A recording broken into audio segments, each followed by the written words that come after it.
On today's episode of Wicked Binge, witness the story of a teenage girl pushed to her absolute mental and emotional limit by her monstrous parents, high-stakes political affairs, and supernatural forces working against her. Dad, put him down.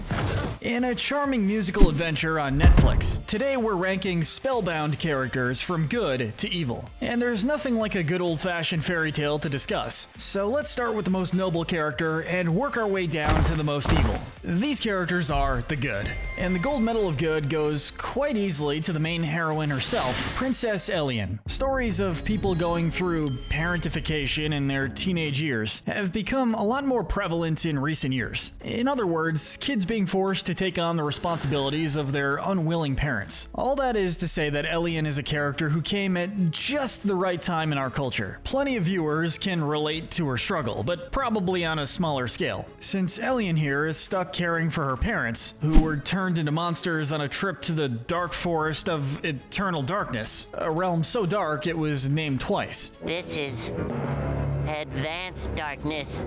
As a result, Elian has to juggle the responsibilities of a princess while simultaneously keeping her parents from exposing their current predicament. This ultimately leads to her going on a quest to restore their humanity, with the help of oracles, spirits, rodents, and whatever other creatures are willing to lend a hand here and there, literally defying her whole country for the sake of her folks. She's also kind to others. In one scene, when she and her parents are stuck in a storm, she stops their bickering to get their help to rescue a baby cat, lion, griffin thing. Look, she saved a baby animal while her own life was at risk, and that's all that really matters. Taking all that pressure onto herself with no complaints shows just how strong and compassionate she is, and while she did nearly give in to the darkness in the final act, I think I speak for everyone when I say that really wasn't her fault. Seriously, imagine going on a whole journey to rescue your parents from remaining monsters for eternity, and before it's even complete, they just drop the bombshell of, "Hey sweetie, we're getting a divorce." At that point, you have a right to a mental breakdown. But thankfully, things did end up alright in the end. Thanks in a small part to Sunny, the Oracle of the Sun. Sunny is one of the Oracles of the Sun and Moon, a pair of very good friends who show up to help Elian break the spell cast on her parents. Both of them are helpful and generous, but Sunny is the more positive and upbeat of the two. He's quick to enthusiastically wish Elian a happy birthday, and cares more about helping her turn her parents back into humans again than about putting on a show, being more quickly willing to welcome the monster-fied parents to their home than his partner.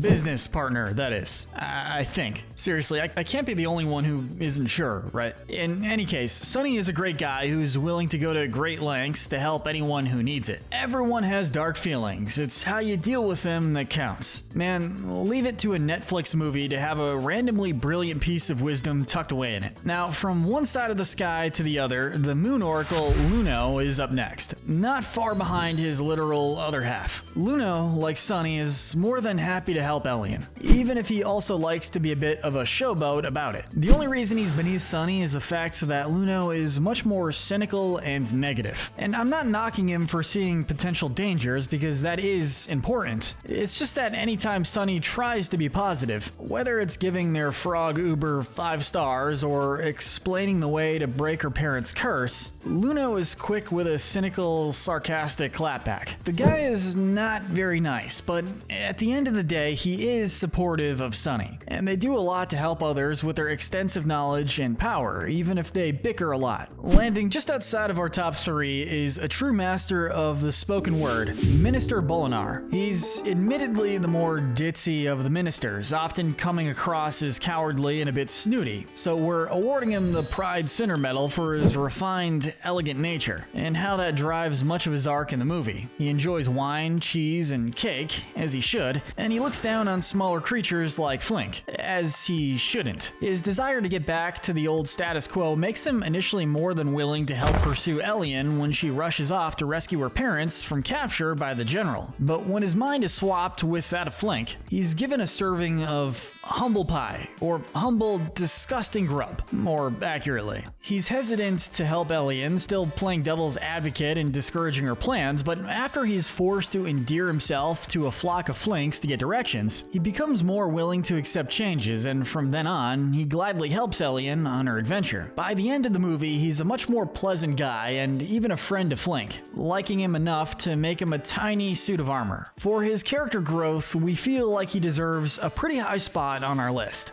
Nearing the end of this section, we have the Flinks. We're going to include both the wild blue Flinks and Elian's purple pet Flink in this category, because they all have similar traits. They're all benevolent and helpful, more than willing to share their food with others, however disgusting it may be. When Bolinar shares a meal with them, he gains their trust and they see him as a friend, more than happy to welcome him into the community. The only reason we aren't ranking them any higher is because of their tendency to eat things that they shouldn't. And I'm not talking about their own cultural dishes, that would be insensitive. I'm talking about the fact that they tend to eat messages, magic devices, and other stuff, then hide it away as a secret snack for later. This definitely earns them the Gluttony Sinner Medal, but we won't fault wild animals for eating too much. They're just doing their thing. And closing out the good section, we have the King and the Queen. Cursed long ago by the dark forest of eternal darkness, these two have been monsters for a whole year, and that goes for their mental states too. It takes them the course of almost the entire movie to remember who they are and how Elian is related to them. At that point, they sadly almost screw everything up by announcing their divorce. The fighting behind what caused them to be cursed in the first place. This reveals that there was a lot of strife between them and it ended up placing way too much pressure on their poor daughter. But thankfully, they were able to learn their lesson, apologize, and accept their change and move forward. Add on to the fact that they're beloved by their kingdom as benevolent rulers, and you've got a pair who definitely deserve to be ranked in the good section.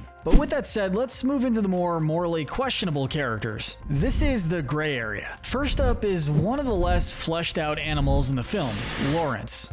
Judging by how he transports the oracles in style, and even rescues them during their escape from the monster-fied king and queen, it's safe to say that Lawrence is some kind of froggy rideshare service, and one who really appreciates those 5-star reviews. He's not exactly the most deep, fleshed out character in the film, but he matters to us, darn it. Next up is the other main minister of the movie, Minister Nazara. She doesn't get as much screen time as Bolinar, but Nazara still seems to genuinely care about Elian and the rest of the kingdom. Understandably, she's impatient to have things return to the way they were, kinda like pretty much everyone else in the movie, actually. This leads to her cooking up a scheme to get Elian on the throne, and to send her parents away while pronouncing them dead, which is pretty messed up. I mean, the situation in general is messed up, but this just adds a whole new layer of messed up into the mix. While she's not a bad person for it, Nazara doesn't have the character arc her colleague was blessed with, so we have to keep her in the gray area. A quick mention of the royal postmaster is in order. This guy delivers the long-awaited response from the Sun and Moon oracles to Elian, albeit not before informing this teenager of how many of his bird children perished on the journey. Nothing wrong with that though. It shows how much he cared about them and appreciated their sacrifice. That said, if he viewed his birds as his children, it kinda raises the moral dilemma of why he'd find it okay to use them as servants. Like,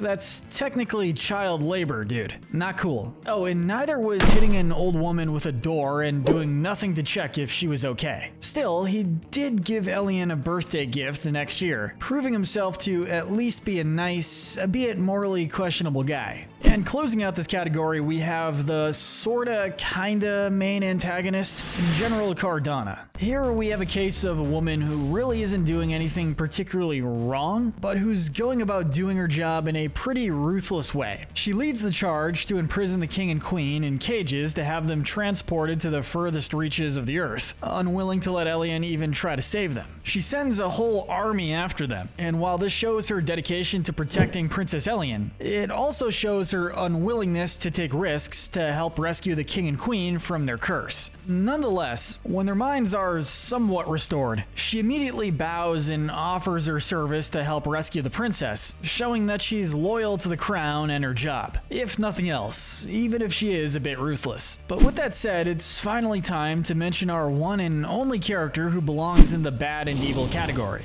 But first, this video is brought to you by Wicked Binge channel memberships. You can gain access to to our videos early before anyone else. Plus get members-only emojis and loyalty badges by supporting the channel through a membership. And I'm not actually sure if this counts as a character, but the Dark Forest of Eternal Darkness is both harmful and mysterious enough to warrant our gold medal of evil. And our only medal of evil for today, actually. Managing to corrupt any and all negative energy, from turning negative words into sharp laser beams to turning thoughts into curses, this Dark Forest takes advantage of every flaw humanity has to spare. The thing is, usually in movies like this, curses are meant to teach the victims a lesson. Either that, or they're imparted as acts of vengeance or sheer malice. The Dark Forest of Eternal Darkness, on the other hand, isn't really doing either of these. Like, sure, it technically points out how much the king and queen have been fighting, but how did turning them into mindless monsters help? And then there was poor Elian, who was like, I don't even know what it was trying to do to her. This 15-year-old kid was upset that her parents cared more about their divorce proceedings than their own daughter. So the forest decided to make her turn into the awakened Gon from Hunter x Hunter. This forest is just a force of sheer darkness and chaos, but at least it has a name considered enough to warn you about it, I guess.